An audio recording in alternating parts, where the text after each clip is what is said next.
Hi everyone, this is Aaron for Zollotech, and we're going to review the HTC Rezound. The Rezound is a premium smartphone on Verizon. It's a 4G LTE phone, and it kind of is setting itself apart with the Beats logo here on the back. It comes with a set of Beats headphones, so let's go ahead and take a look at those. They come in this nice package, and I have them off to the side here. So these are the headphones themselves. They're kind of like the Tour Beats you would buy in the store, pretty much the same. They have audio controls for your music, up and down, pause, things like that. They come in this nice little package, and inside here we have a couple different earphone sizes. But we'll talk about the audio quality in a moment. Let's first talk about the specs of the phone. The Rezound is pretty impressive when it comes to specs.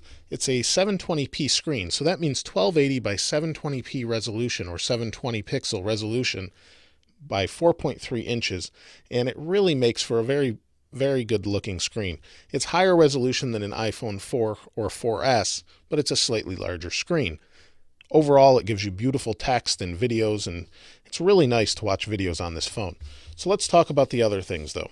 So we have the screen, but we also have a forward-facing camera that's 2 megapixels. On this side, we have our volume rocker up and down. On the bottom, we have our microphone. On this side, we have our micro USB charge port or sync port. We also have our noise canceling microphone here. On the top, we have our sleep-wake power button, along with the 3.5mm headphone jack. On the front, like I mentioned before, next to the camera, we have our earphone and our buttons on the bottom: home, menu, back, search. On the back, we have our speaker down here at the bottom.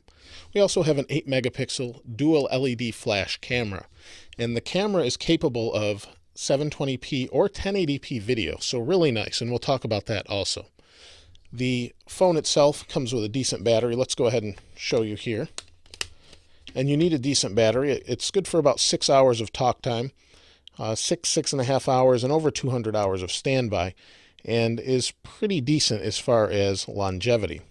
You can see here's the 4G SIM card, here's the 16 gig micro SD card, and it also has 16 gigs of internal storage as well.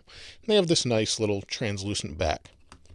Now the processor inside is a dual 1.5 gigahertz processor, along with a gig of RAM for the processor to use. So it's a pretty fast phone. It does run Gingerbread or Android 2.3. Let's go ahead and power it on here. There we go. While we're waiting for this to boot, the phone itself feels really nicely built, kind of like the Beats headphones. They feel quality. They feel like it's going to last. You don't have to worry about it. And overall, it's just really nice. So let's go ahead and wait for it to boot, and we'll take a look at the main screen here. Here's our main home screen. This is the latest version of HTC Sense, and you can see it looks really nice, really simple. And instead of a normal bar to unlock like an iPhone or slide the screen like some of the Motorola's, what we have here is a little ring. We can drag this up, it will unlock. But as you saw here before, let me turn it back on, we have a couple different options along the bottom. So we have phone, camera, messages, and mail. And what we can do is if we want to quickly go to the camera, we can drag the camera down into the ring, and we've got the camera. So that's a nice feature. And the camera's pretty fast. It takes really nice pictures, really nice video. You can see it just took the picture of my hand there. You do need to enhance it a little bit using some of the effects we have here.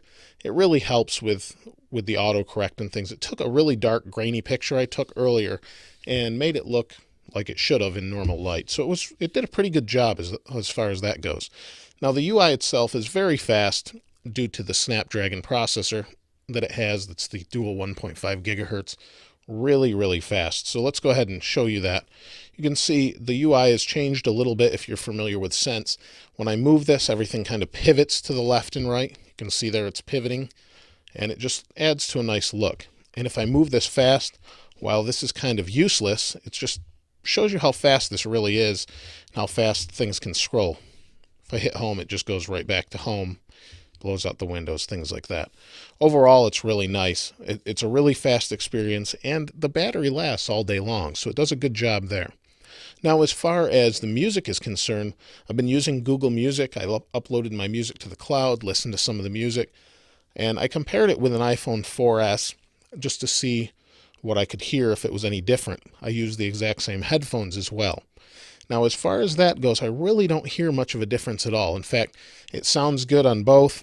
It's not as good as, say, something else that's meant specifically for music. You do get a little bit of interference from the 3G, 4G radio in here.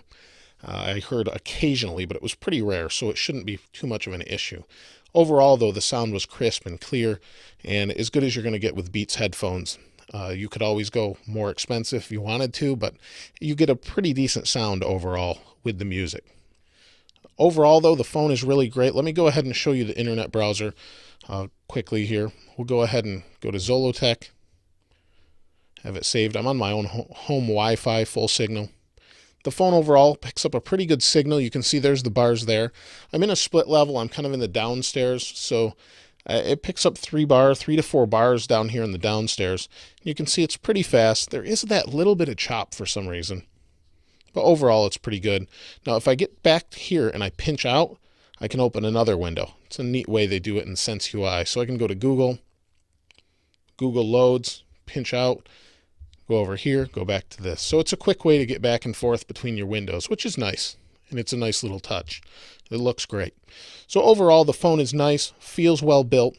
Now, there are some other phones out there that are close in price and pretty competitive, like the Galaxy Nexus. And the Galaxy Nexus is really nice, and personally, I would pick the Nexus over this phone. But that's just because I really like ice cream sandwich over gingerbread, and it just feels snappier as far as the UI goes for whatever reason. I think once they upgrade these phones, hopefully to ice cream sandwich, you'll see a huge difference as far as that goes. And with the very fast processor in this phone, it should be even faster than the other. So maybe you would want to get this and wait. It's really up to you to decide. And what I would suggest is go to the store and try one of these out if you can, because it's a really nice phone and it's got some nice things in the UI like this. It's snowing here. It's 27 degrees, pretty cold. And it's just got nice little touches as far as the UI goes.